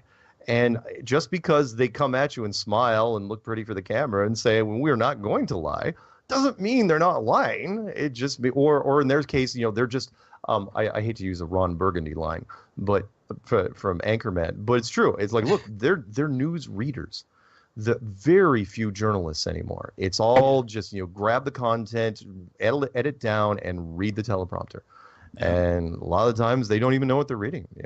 I never would consider Wolf Blitzer a serious journalist, even though you see him every night and he sounds like he knows what he's talking about. He's just reading a list of words on the screen. So anyway. So early on, when it comes to like conspiracies, you talked about the JFK issue. Yeah. How early did you pick up on 9/11 and the moon landings? 9/11. Well, moon landings always bugged me, but I think I told you. Oh yeah, moon landings always bugged me because because the photography and all the data did not age well. Anything in media, as you know, just especially if it's not authentic. Because special effects they didn't count on special effects and Photoshop and stuff. No, oh my God, Photoshop has screwed up so many operations over the years. Yeah. But in this case, what bugged me about Apollo was the why. And I'll tie back to Flat Earth real quick, which is I always thought it was fake, but I couldn't come up with a good enough reason why. I mean, raise the flag, America, go team, rah, rah. Cold War. Cold War, we win, you lose, all that crap. That was a good answer, but it wasn't a great answer. Then when I looked into Flat Earth, I thought, okay, that makes more sense because it's not that they wanted to fake the Apollo programs. They had to. They absolutely had to get that space program militarized and do it as quickly as possible and do a bunch of missions, make it real boring, close it all down. Good night, everybody, and that was it. In 1972, they just shut the whole thing down. When it came to 9/11, I had, because I was working with a bunch of guys who were doing business travel, the initial shock, like anybody else, we brought a television into the office, and we had actually guys on the road that couldn't fly back because they shut down all the airspace, and I didn't think about much of it. Honestly, it wasn't until because how much stuff was out on it back then. Remember, YouTube was not even. It wasn't until what was the documentary, the big one that came out? Loose Change. Loose Change. Yeah, and once I saw that, I was like, okay, and that was the beginning for me. It opened the doors to where, as more and more stories came out, and then you start looking. But again, you still have that knee-jerk reaction. The first time I heard of no planes, I was like, come on. I saw the video. Again, you fall back into your old habits. It's like, I saw it on TV. It was right there in front of me. It was on CNN. It's what? Yeah. It's not like seeing, wait a minute. Wait. and then, but for me, let me throw in one real quick on that, is that for me, it came down to ballistics more than anything. I shoot. I've shot all my life and I'll always have. And when it came down to bullets, if you know anything about shooting, you can shoot, military, you can shoot bullets, lead bullets at a steel target, and you're not punching through that steel target anytime soon. That's lead on steel, right? Yeah. You try to shoot that with aluminum bullets, right. Your gun's going to wear out before that steel target. And then if you shoot with hollow aluminum bullets, oh my God. I mean, you could go through 1 million rounds of ammunition. I mean, the things holding the steel target will probably wear out and fall. Or even the cement. Oh my God, yeah, you'll grow old, and oh God, eons will go by. So, and you're saying, what's the point? Well, okay, if you can't fire a hollow aluminum bullet through a steel target, in a plane, really, a jet airplane is just a very slow, mind you, that's slower than a 45 caliber bullet, a very slow hollow aluminum bullet. Yeah. How are you punching through 2 feet of steel, reinforced steel? And even if you could convince me that the fuselage had enough force, kinetic energy behind it to punch it through, the tube, those wings would have pancaked on the side of that thing and dropped on the ground. Fluttered down. It would have been a dead bird made out of metal. That's all it would have been. And yet that plane disappeared. I will say this. Once I started looking at the subtle nuances of that, I'm going, oh, because I used to make fun of 9/11. I was going, it is a piece of crap operation. It was just horrible production value. Once I saw that, though, I was going, okay, these guys actually got way better at doing stuff. But like I played that the Corbett report, 3-minute spiel of making fun of 9/11. Yeah. And it's talking about making a 270-degree corkscrew turn to land to get completely level on the ground, hitting the budget analyst's office, where Donald Rumsfeld had announced $2.3 trillion missing the day before. Right. I had gone to visit my family in Massachusetts about a month ago, and it was a 2-leg flight on the way home, and I flew into Washington, D.C. And the flight path that we took, I just happened to look out the window as we were landing. I was reading our book or whatever I was doing. I don't know. But, as we're landing, I just so happened to look out the window, and I looked out exactly at the moment when we were on final approach passing the Pentagon. Oh, wow. And the Pentagon was like right out my window. I'm looking at it, I'm going, there's no freaking way. Right. And even an experienced pilot could have done that. Oh, no. Much less a guy could barely pilot a Cessna, I'm going, and I read, to be fair, on the day it happened, before the top of the roof of the Pentagon collapsed, when it was just the hole. Yeah. And they had the news coverage of it. I remember the day it happened, looking at that, going, where's the plane? Right. Like, where's the markings on the side where the wings and the engines should have hit? Where's the plane? Like, I remember saying that the day it happened. Yeah. And then afterwards, I drank the Kool-Aid like everybody else.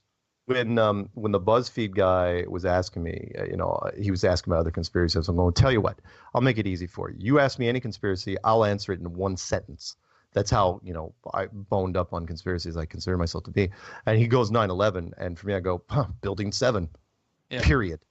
And because most people still to this day, a lot of Americans do not know that Building 7 even dropped. And for me, I know we got a few minutes to the break. I got to mention this real quick because the thing for me was I was in the time and attendance industry at the time. I was teaching proprietary software for a time and attendance company. If you don't know what that is, that's time clock software. We knew everything there was to know about time, military time, normal time, and time zones. That was our big thing. So when a British television team comes on TV and they report Building 7 dropping 20 minutes before it actually dropped, where it's actually smoldering in the background, I knew what happened the second I saw that clip because I was going, oh my. Because remember, it took a while for the London journalists to get over there. They had to fly over the Atlantic. So by the time they got there, they got their script handed to them, and you know how that goes. And they were told, you're going to report on this, and somebody screwed up the time zone. So instead of reporting the building falling 40 minutes after, they reported it 20 minutes before. And I was going, and that right there is like, look, there it is. You're reporting a building falling decent amount of time before it even dropped. How a building that was not hit by a plane. They got greedy, and again to this day, there's still people. Rosie O'Donnell, a perfect example. She mentions Building 7 on The View, and she was banned from that show for 3-4 years, because she even mentioned it. That's how serious it was. They was like, no, you're not talking about that. So. Yeah, crazy. So, what year was what? So you came in right about the same time as Loose Change came out. I'm trying to think when that was. It 2004, 2005? I first saw it in 2006, but it had already been around for a little while. That documentary just intrigued me. There were so many cool things about it, and I remember the early versions. Yeah. Where they were 3-4 versions of it now. Yeah, where they had said that one of the planes had something akin to a missile launcher on the bottom side, and that they were forced to remove those pictures because now Boeing's pretty touchy anyway. I'm from the Boeing country up here, and Boeing basically threatened to sue them. They said, "You leave us the hell out of this. We, do not say that we made a special military plane with a missile launcher on it." Now, it turns out it probably wasn't true. But at the same time, Boeing is like, lawyers. It's like, we don't stop mentioning our company there. I think they just want the name Boeing out of the documentary entirely. Yeah. And they did. They got it pulled. But it got me thinking about a lot of different things. And then by the time I got to Dr. Judy Wood's energy weapons thing, I was like, oh my Lord. Where are we here? I mean, whether or not you believe in the energy weapon theories, there's some really interesting footage about what happened. And if you look at the wreckage, it's like it is interesting that you don't have any twisted, crumpled up metal desks or pieces of this or pieces of that. It's just the ash. Oh yeah, it's the most elegant rubble you've ever seen in your life, and they carted it off so quickly to where, look, the old tricks are the best tricks. The Reichstag fire, look, it happened. So don't think it can't happen again just because we have better technology. In fact, it's easier now. Yeah. Well, Robbie Davidson called it right. He's like, when you're talking to people about flat Earth, you really got to feel them out on at least those two first, 9/11 and the issue of the moon landing. Right. And if they're still buying the official story of either one of them, talk about sports, walk away. Whatever. Time to change the subject. I heard you say that to the Nightline person. That was perfect because you're absolutely right. There's some people, to use a movie, you just can't reach. You can't go there. All right. We'll talk some more when we come back from the break.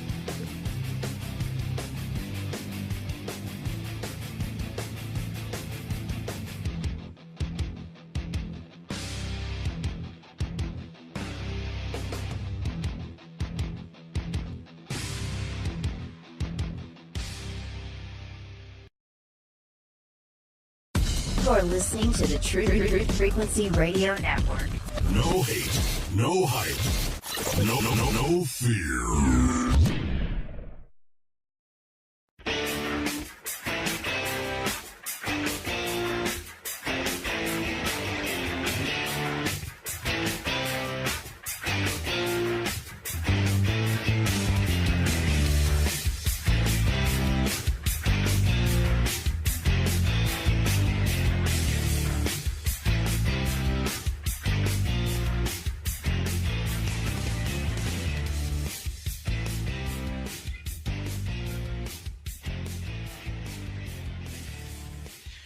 And we're back on the Revolutionary Radio Project. I'm your host, Rob Skiba, for the final half-hour segment of the broadcast. I'm talking with my guest, Mark Sargent. So, Mark, you got sort of introduced to the topic of flat Earth in 2014. Yep. You create the clues in the beginning of 2015, and then sometime in 15 and 16, you're off and running, doing lots of shows, and then you start your own show. You've got a show here on TFR also, doing interviews with people. And here we are, 2017, and we have this first annual Flat Earth International Conference. Yeah. What were your thoughts about my initial thoughts were amazing, wonderful, fantastic, that I would be I am humbled to be a part of something that's never happened in the 241 year of the United States and 500 years of Western civilization, the modern world as we know it. And it wasn't even a maybe. That the VIP tickets sold out amazingly fast, and all the people that came and the speakers we put together, the people that were involved, it was more than I could have hoped for. The energy in the room, because I had done several meetups before this, and this has been like my 8th official meetup, and every one of them was even with groups of 20 and 30 people were just super excited about it, and I met so many fantastic people. And they were all, it was a validation that I had been waiting for the entire year, but I think it was a validation for everybody else, which was kind of like a mini version of what we were, what the message is. Like, you are not alone. You've never been alone. Same thing with this. You're not the only one that believes in this. There are a whole bunch of people out there that believe in it.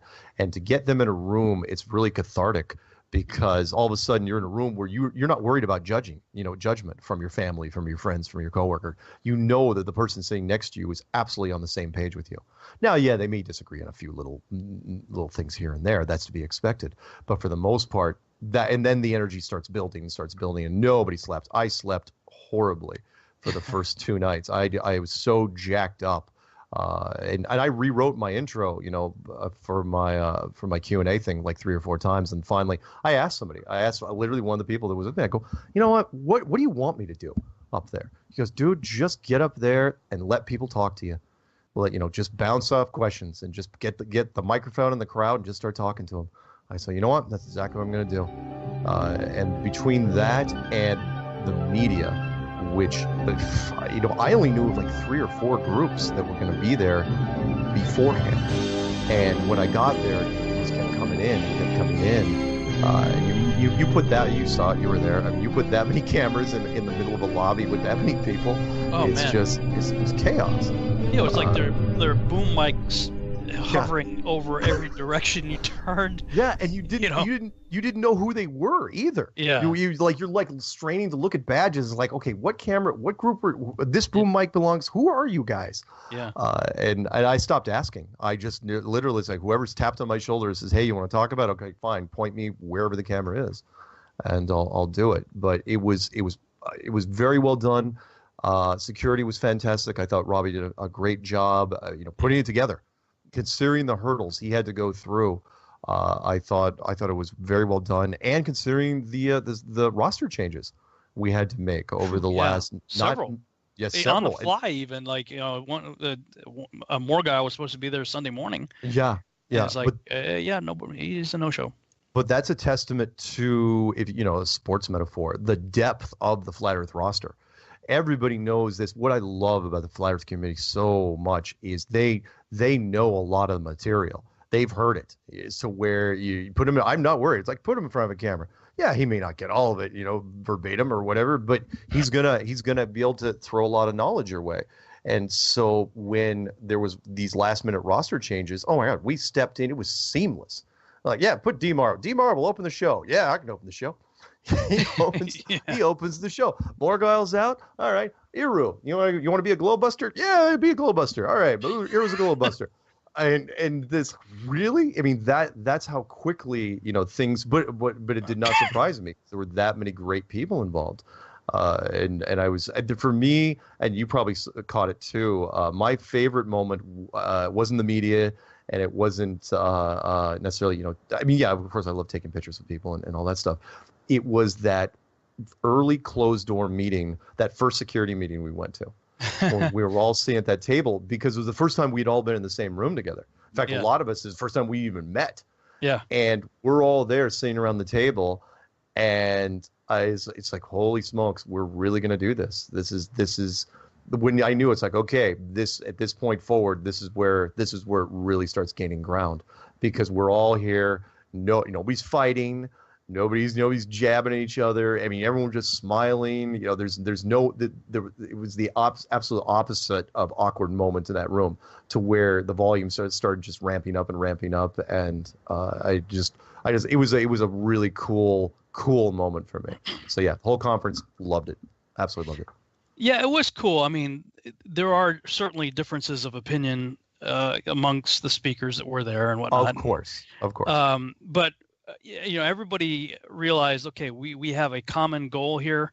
Yeah. And at the core of it, we have a common belief. There are variations within that belief, but like on the religious aspect of things, Pastor Dean and I have been at each other's throats, sparring for a while now. I did not know that, by the way. Yeah, we have some differing views, from a religious, spiritual, biblical perspective on things, not necessarily related to Flat Earth, but but you weren't throwing punches in the parking lot or anything. No, it was really cool because he came in just as we were stepping out to go to dinner. And I said, "Hey, Dean," I shook his hand and stuff. And then he went and talked to some people. And I was talking to some people. And as I was just about to leave, he grabbed my shoulder and said, "Hey, can I talk to you for a second?" I said, "Sure." So he pulls me aside. I say, "Hey, listen, man, I just want you to know, I love you. I respect you. We have our disagreements, but, I consider you a brother." I said, "You know what, bro, likewise. I mean, we can spar. I'm happy to spar with you. I don't mind, but same thing. I highly respect you. I think you've done some great stuff, and we're here. We're in this together." Yeah. And I had some great times hanging out with him.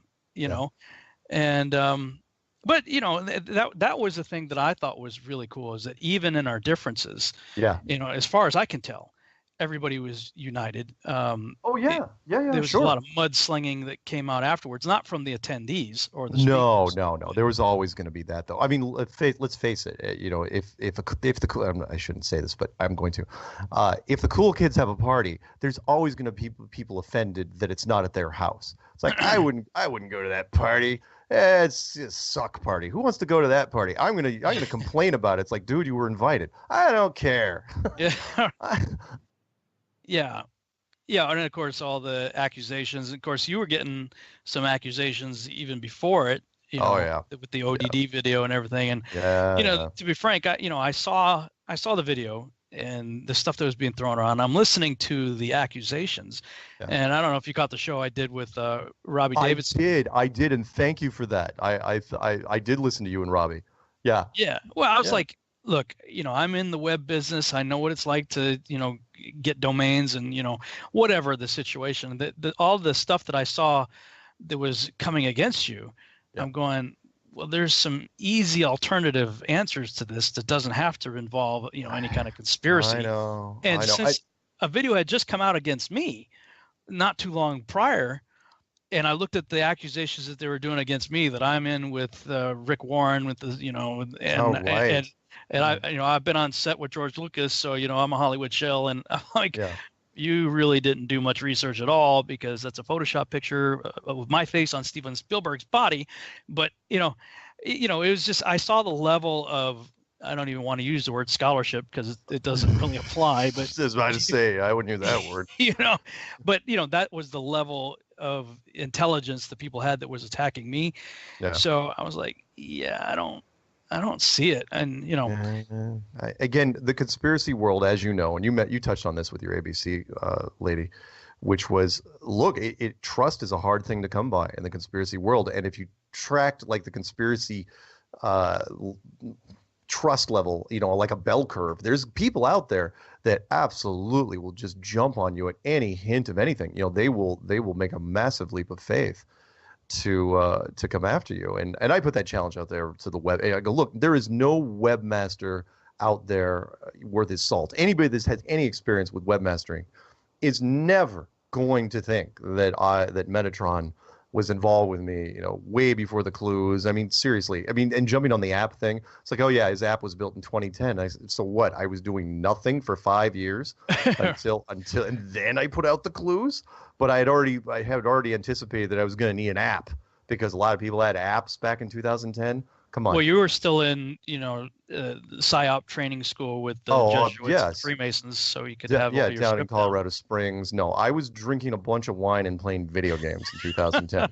I was not doing anything constructive at all. I can absolutely guarantee you that. 2010, I was movies, wine, games, and not necessarily in that order. So it was. No. So the trolls. No, I didn't mind them. And when it came to the conference, we had very few incidents of anything. I mean, there was only one incident, as you know, that I should probably comment on it real quick. The lovely Islamic lady who I knew. The thing that killed me about that was when she went after Dean Odell, right? Yeah. It was completely strategic. She's a very clever woman. This one, right? First, she's a flat earther.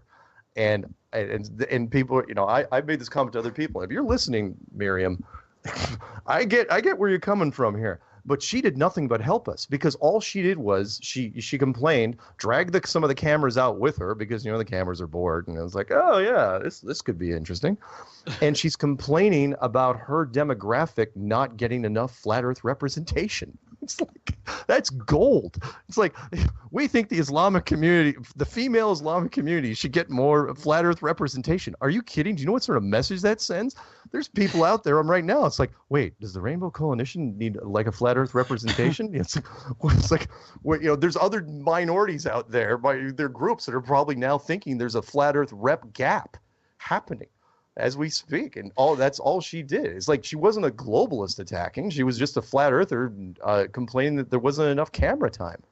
So well, she got upset about. I mean, to be fair, there was an awful lot of Christianese that was being spoken throughout the weekend. Yes, there was. But that wasn't her point. She picked him because it was easy.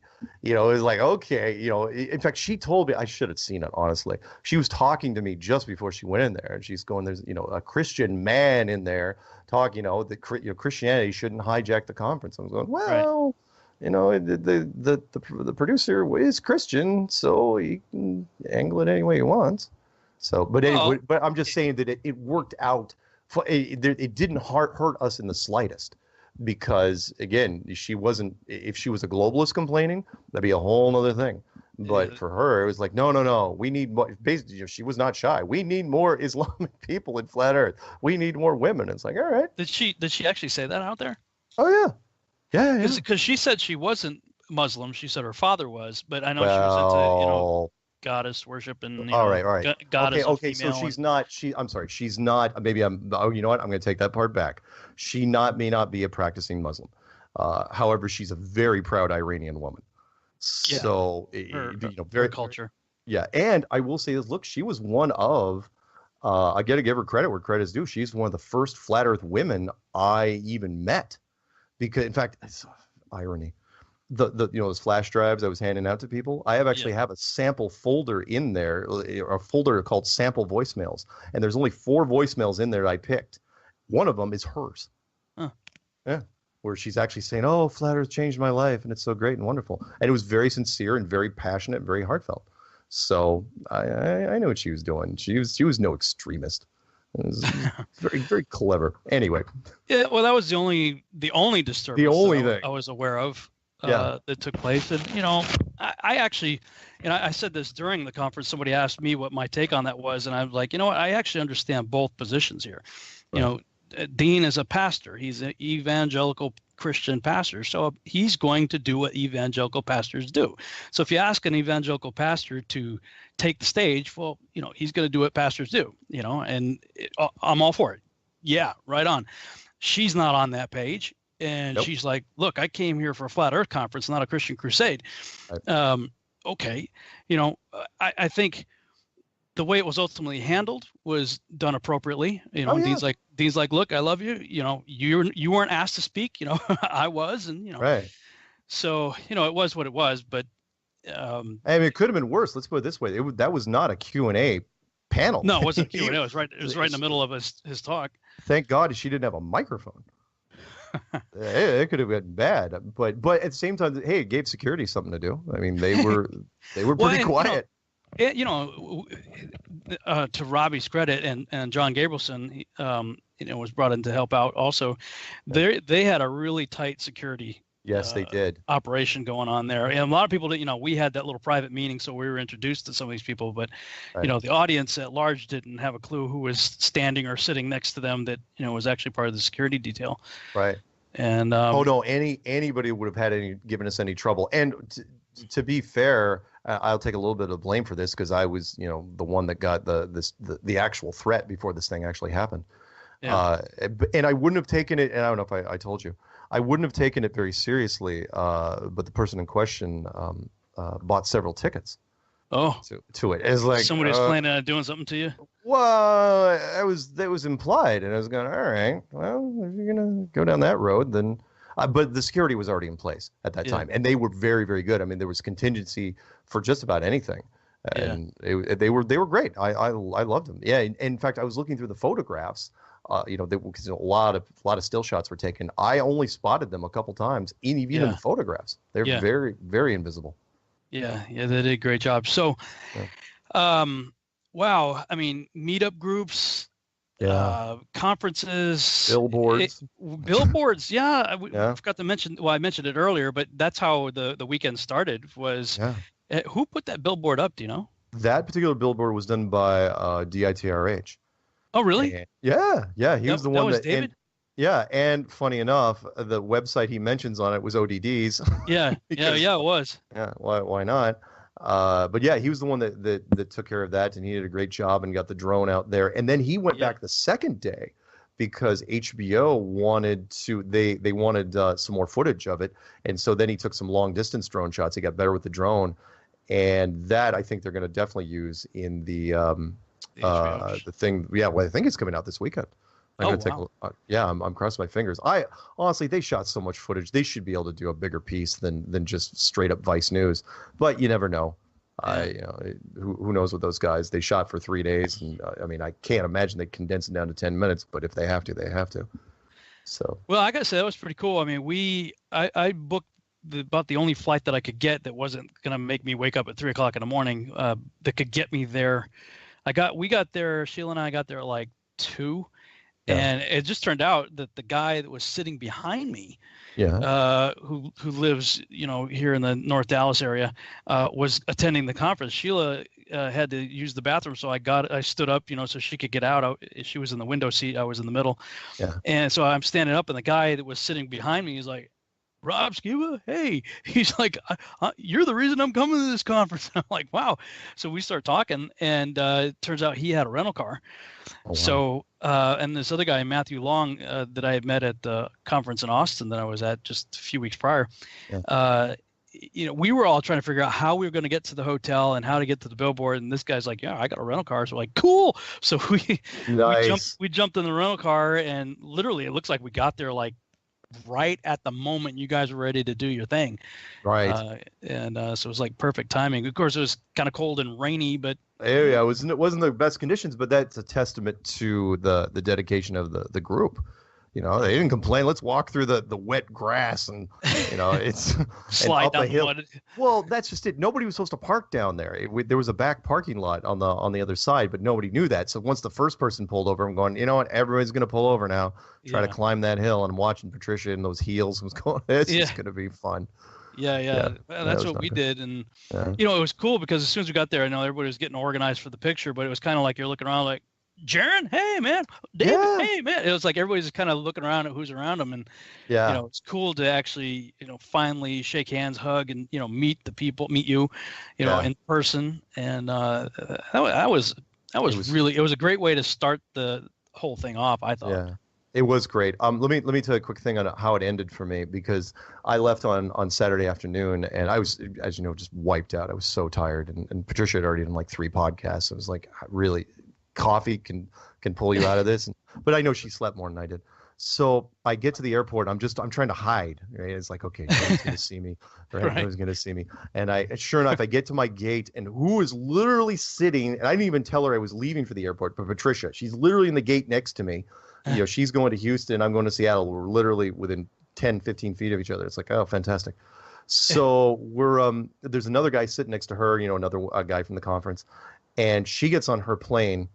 And I think, oh, great. Well, I can get a sandwich, maybe come back in a nap, and I come back and there's half a dozen of them now sitting around, just pretty much waiting for me when I get there. It's like, oh, my God. So we I'm not sleeping. I'm talking. I'm going. And finally, my flight leaves fairly late. I'm going, okay, I'll just get on the plane. I'll be fine, right? There's freaking 4 of us, not even the same group I was talking to. There's another 4 flat earthers on the flight with me. And one of them sitting like right behind me across the aisle and to my left, another one. And so I'm passing out T-shirts, T-shirts I've already worn during the thing. It's like, here, have a shirt. Here, have a shirt. Smelly shirt by Mark Sargent. Well, luckily I didn't smell bad or anything. Okay. But yeah, it's like pre-worn. Seriously, it's Mark Sweat. It's like, I'll never wash it. So I'm sitting next. It's a 6-hour flight, from that to the West Coast up to the Northwest. And so I'm flying back. And you know how you sometimes sit next to somebody on the plane. So it's me, empty seat in the middle, and then some lady in her 30s sitting next to the window. But like you can go hours and hours and hours, never say a word, right? Just hand her a cup where they're drinking it, and pass back the empty pretzel bag, that whole routine. Not say anything, right? The entire time, 5 hours and change, nobody says anything, except people kept coming up to me in the plane. It's like, hey, tap on the shoulder, shake hands, hey, I have a T-shirt, that sort of thing. So finally, she asked me, we're like, wheels Who the heck are you? Wheels are coming down. And she goes, hey, I'm wearing my Flat Earth Army shirt. Okay. And she looks at me, she goes, look, I don't want to be forward or anything, but I got to know. People seem to know who you are. What is going on with that shirt? And I go, and I'm into the whole reverse psychology thing now. I go, you know what? I don't really want to tell you. I mean, you seem like a nice person. Look, if you like the life you're living right now, you think you got a good beat on things. Let's just leave it at that. You don't want to. You don't want to know about this, and you know how that works on people. So they go, no. I want to know. I go, are you sure? Because if I tell you this, I don't want you coming back on me. I'm treating it like the flat Earth drug deal, right? Which is like, got something for you. I don't give this to just anyone. Don't take too much. Don't take too much. So finally, I lay it on her. Wheels are down. We're just about to touch down, and I throw my 10-minute nickel tour at her, and finally, she's just swimming, right? You can just tell she's just spinning. And I go, okay. And she goes, tell me more. She goes, what else? Do you have a card? Something like that. Okay, here's what I'll do. And she's like scrambling for a piece of paper and a pen. I just write on. I go, Flat Earth clues, right? All I do is I write. I don't even write my name. And I go, here's what you do. You go home, you look up that stuff. You eventually find my name and told her my name. I go, a couple weeks from now, when you call me, and you will, remind me that you were sitting next to me on the plane from Raleigh, and then at least I'll have some sort of reference point. She goes, yeah, you think that'll happen? I go, yeah. I remember, it's Flat Earth University. I go, you'll lose sleep, you'll lose friends, but you'll gain some understanding. So enroll now, right? And, smile, will glint off the teeth. And that was it. We walk out the plane. And as we're leaving, I could have sworn, like one of the girls was sitting back behind me. She's going, yeah. She's like pointing at the lady next to her. She's going, I think I got her. I go, I totally got this one. I wasn't even whispering. This one here, she's done. In a couple of weeks, she's gonna be one of the staff members, definitely. And literally from the time I left all the way until I got on my plane or got off the plane and got on my shuttle, it was literally Flat Earth the entire time. So it was a great end to the trip. So there you go. Yeah. Do you find that people are recognized? Do you get out a lot, or are you? Oh, I mean, other than the meetup groups.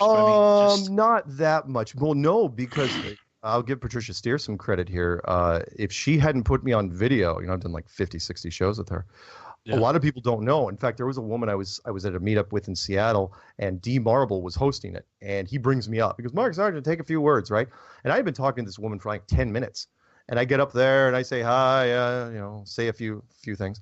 And I come back and she's just staring at me. I go, what? She goes, you're Mark Sargent. I go, yeah, I am. Look, I get a little sticker on my thing. It says Mark. She goes, yeah, but not Mark Sargent.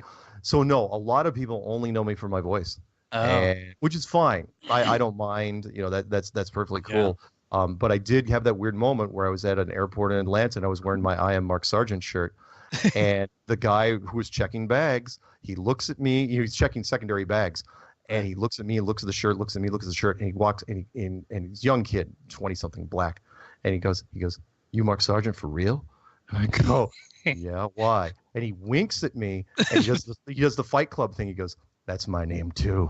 And he gives me the bag and sends me on my way. It was the most surreal thing I ever dealt with. I was going, holy smoke. So to answer your question, most people don't know who I am, but when they finally figure out who I am, it's like, oh yeah.